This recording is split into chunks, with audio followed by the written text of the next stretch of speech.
Hello, Maureen Hashi here, psychic medium, intuitive healer, and welcome to Chronicles of a Medium. Today I'm going to talk about a cold case file that I have never worked on, but my aunt, who's also a medium, has asked me what I think of it because she often passes by this landmark and gets a lot of information for it. So I'm just going to wait a few minutes to see who else joins us. And I've set up 2 cameras so I can really be vigilant about recording this because sometimes electronics don't like me. Hi, Shayla. So my aunt lives in Collingwood, Ontario, and she is also a medium. And so I come from a long line of, oh, I'm sideways. Haha. Okay, hang on. How's that? Better? So I come from a long line of mediums and and psychics, and I was sideways because I was trying to get more into the camera. So that's fun for everyone.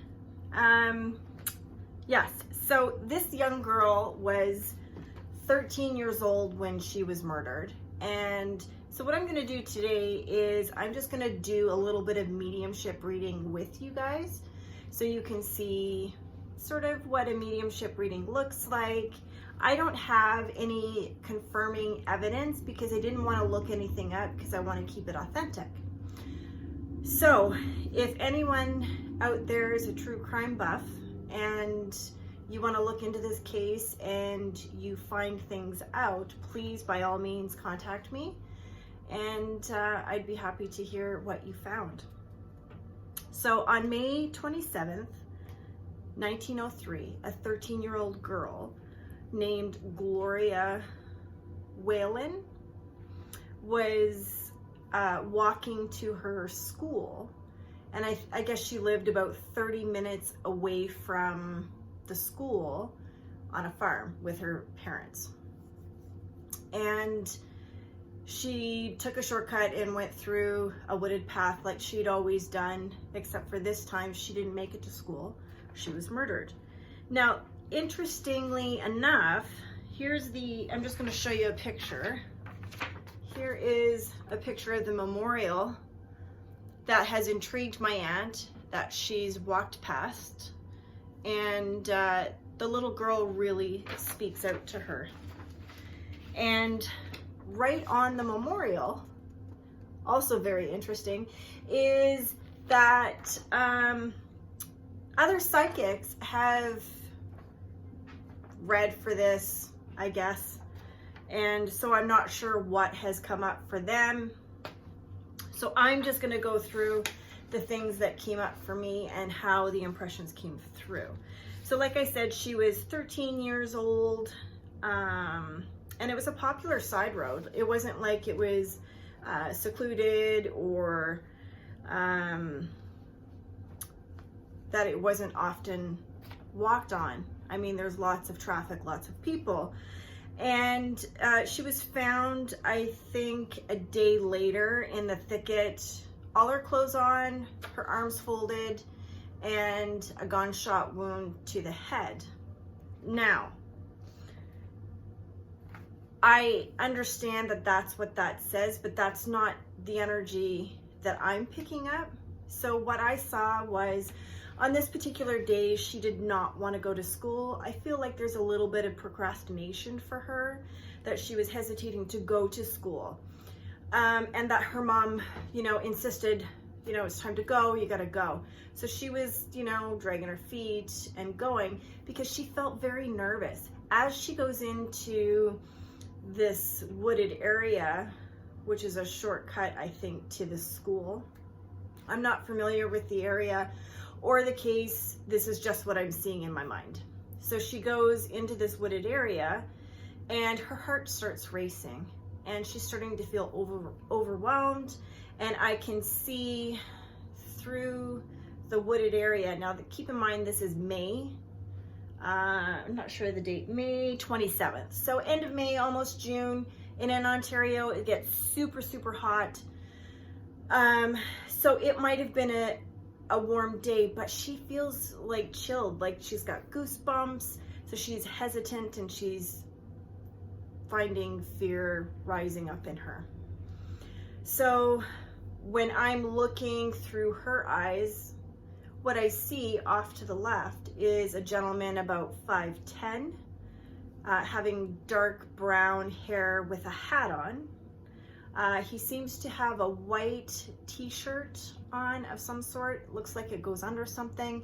He has a short sleeve two-tone shirt. It's buttoned up. It's in black and white as well, so I'm not seeing the color specifically of the clothes. I'm going to guess it's light in color, so a tan color. And he has his hand in his pocket, and he's got a jacket over top of his hands. This was premeditated for him. I feel like he's a drifter. Like he floats here and there and everywhere. He's quite a thin man. He's got a very pointy nose, beady eyes. He kind of looks young because he's so thin, but I think he might be in his late 20s, early 30s-ish. I'm not sure.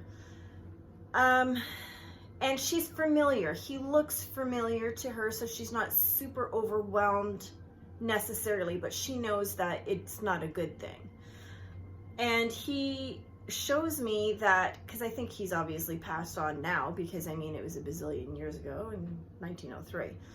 And I feel like he had spent some time in their barn or on the property or something, like a farmhand, or maybe he was just a passerby and started stalking this little girl and took the opportunity because he knew her pattern. I'm also seeing a day's shave on his face that he hadn't shaved in a day. So he had like a little stubble on his face, and it was sporadic hair growth. He was a smoker too, so I'm seeing smoking from him. And as the little girl gets closer, and I keep calling her a little girl because she seems short to me. So she probably, you know, at 13 wouldn't like me calling her a little girl. So she goes on to try to walk past him, and he runs past her. Hi, Caitlin. And he starts choking her is what I see. I see strangulation.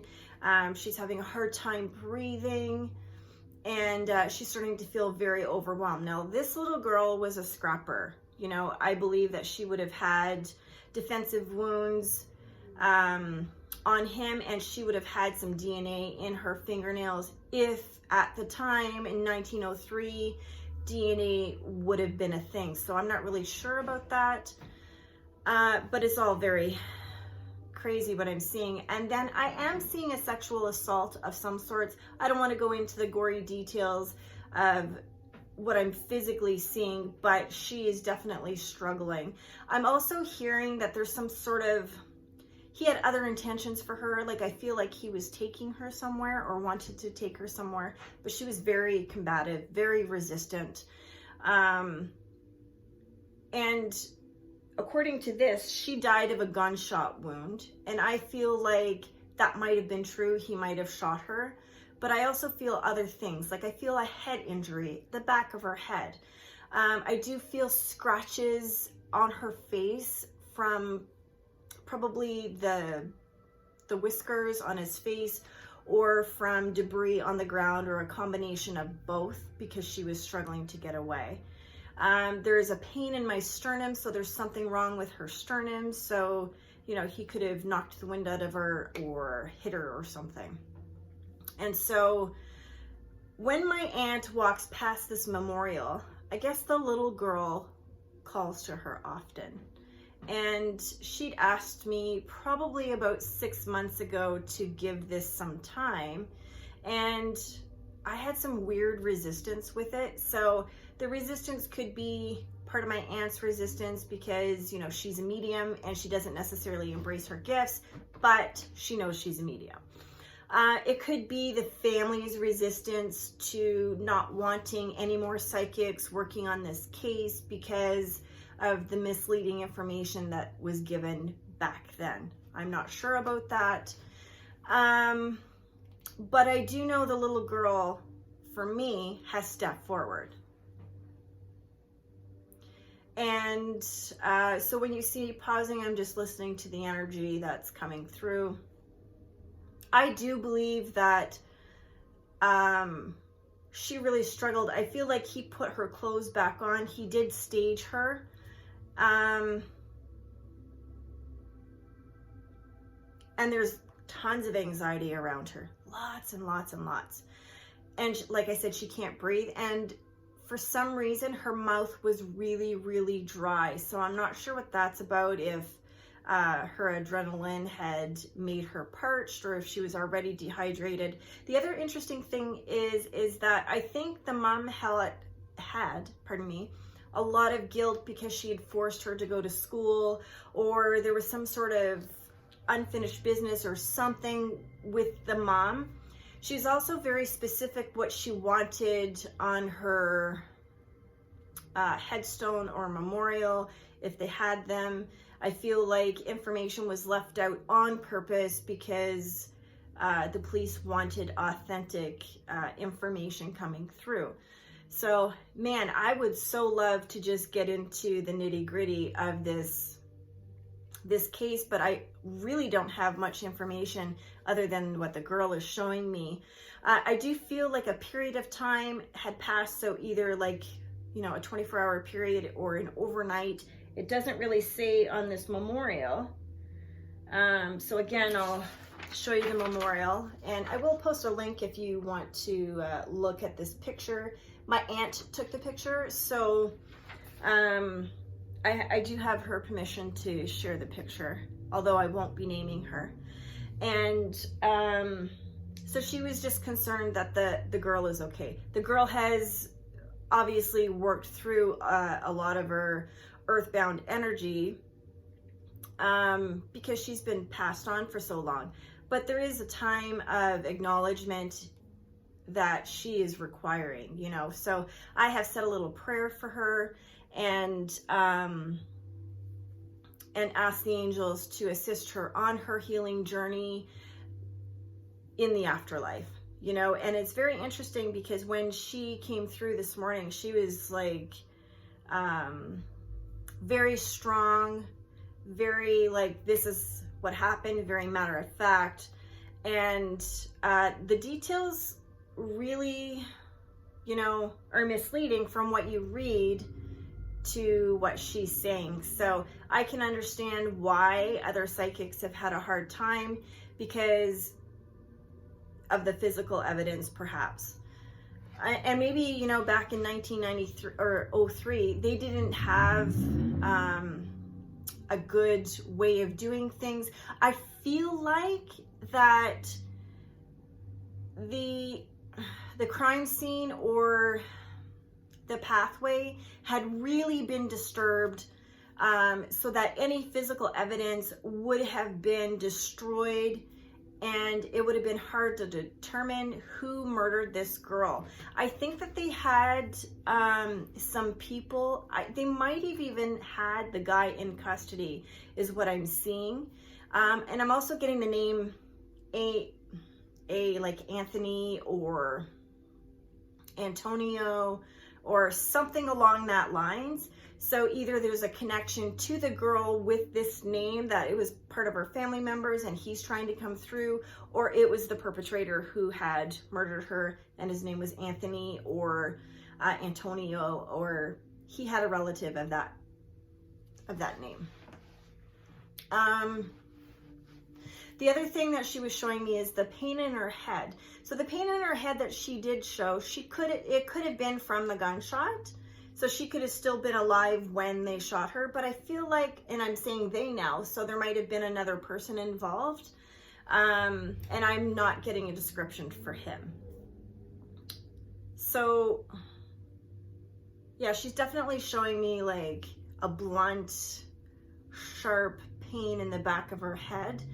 And I hear a rock hitting at the back of her head too. So she could have fallen very hardly on the ground.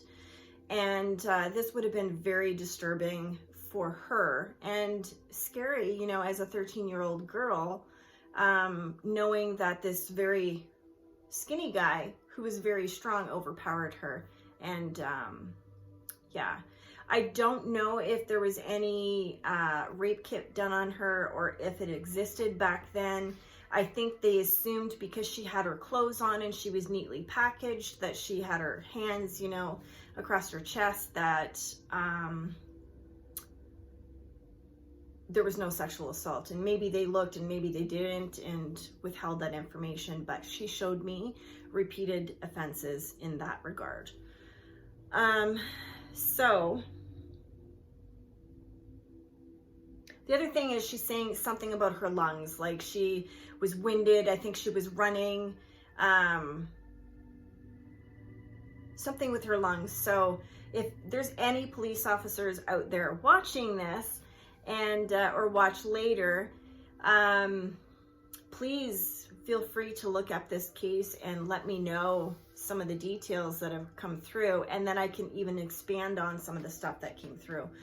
But for now, I will send Glory Whalen a big loving embrace from the angels, and I really hope that she does find some peace and that we do get more answers. Now, if anyone messages me back with information of this cold case, I will absolutely do another video posting about it and give you an update. Anyway, thanks everyone for tuning in, and until next week,